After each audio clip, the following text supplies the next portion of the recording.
So a lot of our viewers have the question that they've had for several days, and that is, how can the news flow be so negative and the markets be so resilient?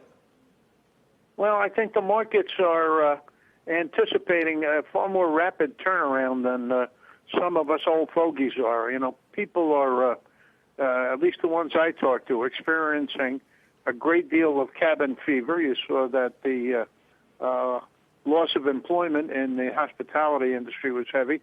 And a lot of that has to do with bartenders and restaurant waiters and others. So people are really feeling the need to get out, and I think they're extrapolating that into what they think will be a V-shaped rebound. I don't believe that will happen. I think the concern over liability and other things will cause both bars and restaurants and others to reconfigure their operation, maybe separate tables, maybe not, and do something that shows 2 or 3 people deep at the bar. And so I don't think the rebound will be quite as strong as the stock market seems to indicate it could be. And that's why I think we're fighting some resistance here. As you know, you see my pre-opening comments. I said the Dow would get up to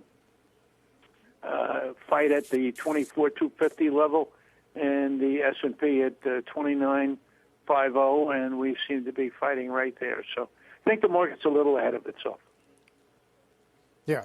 One more here, and I'll turn it over to Bob.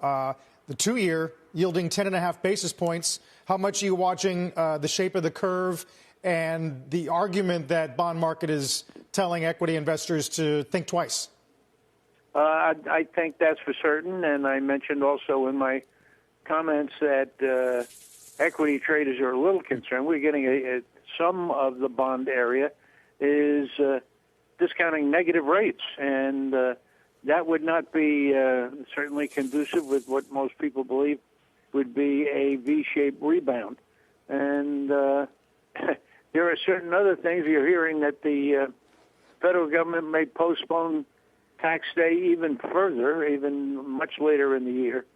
So that would seem to indicate to me that those in Washington, looking at the numbers as they're coming in, tax results and others, are saying, wait a minute, this rebound doesn't look quite as rapid as we'd like, and that's why they're postponing tax collection and other things to give the economy a little bit of a push. So I think it's going to be a while. As I said before, I think the viewers want to watch the area 24,250 and the S&P 2950, and you need to kind of punch through there. You shouldn't sneak through there. If you punch through there, the bulls will gain great credibility and may indicate that reopening the economy is not going to have negative results.